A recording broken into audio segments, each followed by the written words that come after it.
Hello, boys and girls. Happy Thursday. It may not be a Thursday when you're watching this, but today is Thursday for me and Hoppy. Okay, so I'm going to let Hoppy say hello, and then we're going to read chapter 8 today in the cemetery. I'm going to let her wave at you. Okay, let's put her up for now, and she can listen from her little cage. Okay. All right, so chapter 8 is called The Cemetery. Here's the illustration.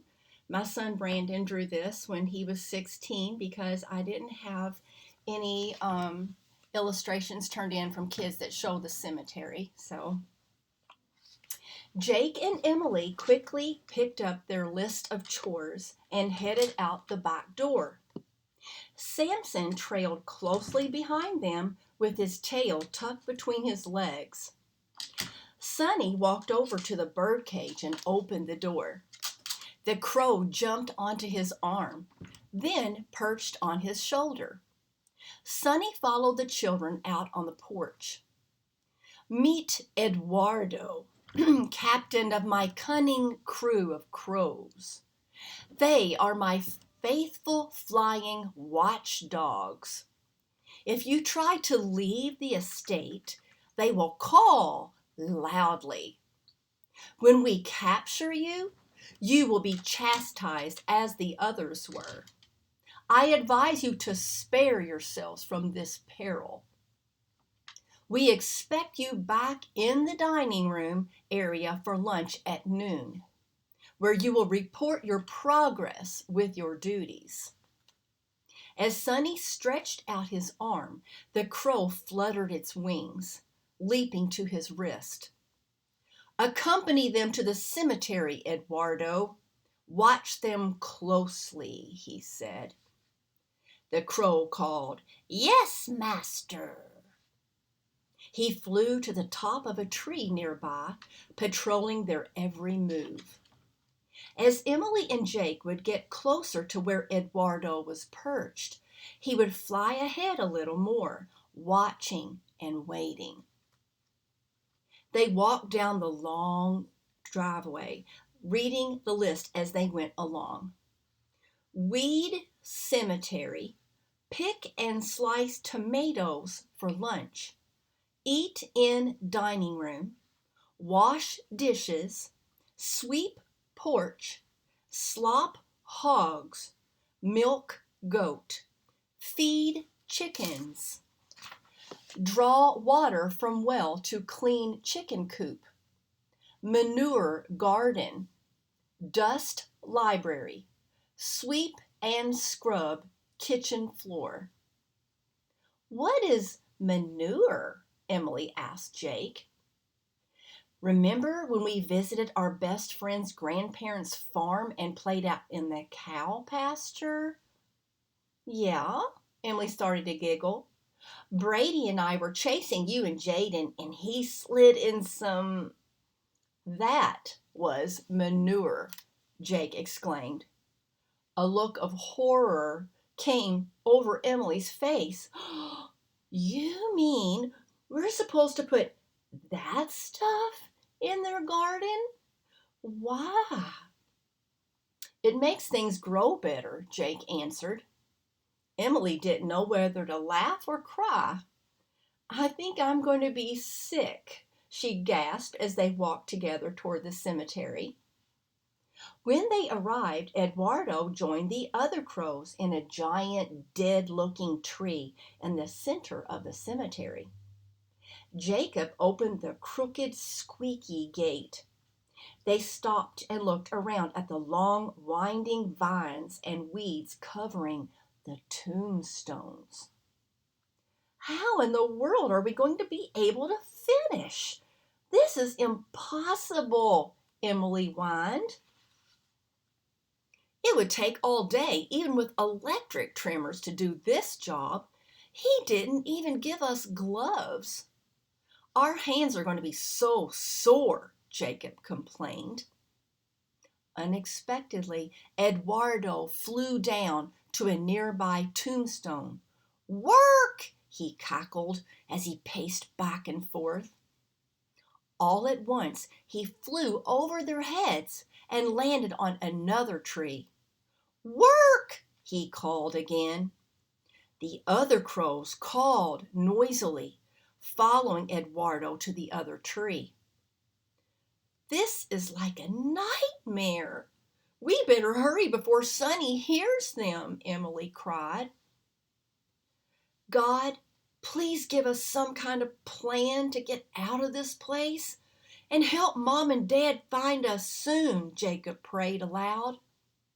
"Emily, let's try to figure out an escape plan while we're working." "If only the Slades had a phone, we could call 911, Emily groaned as they walked to the first grave. Samson sniffed around, digging in the dirt. As they tore away at the vines, Jake read the headstone. Sebastian Ichabod Slade, born December 25th, 1938. Died December 25th, 2000. Emily, this is the kidnapper's dad. He was born and died on Christmas Day. "Let's clear off the next one and see who's buried next to him," Emily said. Ichabod Scrooge Slade, born December 24th, 1908, died January 1st, 2000. "He must be Sonny's grandfather," Jake said, looking at his sister. His middle name is Scrooge, and he was born on Christmas Eve. How weird is that?" "Hey, these two tombstones are close together. Let's see what's on them."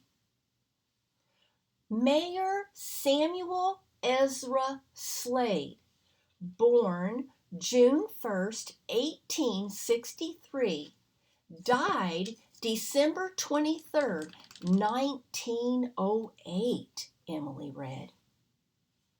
"This one says Clementine Callie Lou Slade," Jacob read. The children looked at each other and snickered. "What a name!" "Looks like Mayor Slade died the day before his son was born. Maybe his wife named their son Scrooge because she was mad that he died the day before Christmas Eve," Emily thought aloud. "Could be," Jake answered. "You know, the name Ichabod is in the Bible. It means the glory has left us. I wonder if she knew that when she named him." "It only makes sense that Mr. Slade is such a strange stranger," Emily noted. "It seems to run in the family." Samson started barking, then picked up a small, shiny object with his mouth. "What is it, boy?" Jake called. The puppy pranced happily over to them, wagging his tail proudly. "It looks like an old-fashioned pocket watch."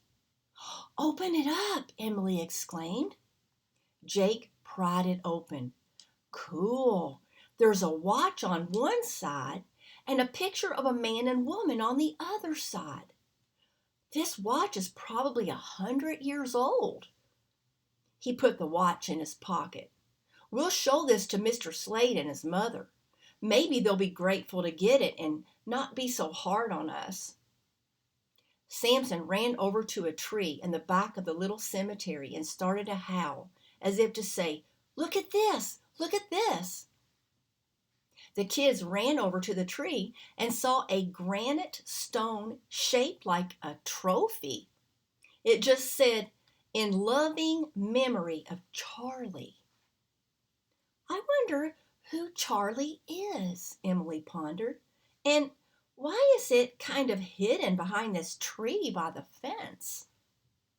"I don't know, but my watch says 11:50. We're supposed to be back at the house at noon. We don't want to get on their bad side." "Do you think they have a good side?" Emily joked as they started heading toward the gate. They looked up at Eduardo, who was eyeing them closely. While walking up the long driveway toward the house, they came to a garden. Here are the tomato plants, Emily noticed. That's the next thing on the list before lunch. Jake picked up a stick and threw it. Fetch the stick, boy! Woof! Went the playful pup as he ran energetically toward the stick. Hey, Emily, that gives me an idea. I got Samson to run ahead by throwing him a stick. I bet we could distract the crows with some of the corn from this garden. That could be a part of our escape plan. Good idea, Emily agreed. I hope it works. So we are halfway through the book now. How are you doing so far? Let's see how much you remember. Number 1. So here are our reading comprehension questions. Okay, number 1. What were the flying watchdogs? Number 2. What was Sonny Slade's great-grandfather's job? Number 3. What is a mayor? Number 4. Do you think throwing corn will distract the crows? Why or why not? So now you can do the math. You can do this on a piece of paper or a whiteboard or a calculator if you want to, or have someone to help you out with it, like your mom and dad. Number 5. When was Sonny's dad born? How old was he when he passed away? So that's the math part about how old he was. Number 6. How old was his grandfather, Ichabod Scrooge Slade? So you can look back at the book at where it mentioned the tombstones and find the dates so that you can do the math. All right. Thank you for joining me today. And I hope you can join me tomorrow for Chapter 9, which is called Operation Lightshine. All right. Hope to see you soon. Bye-bye.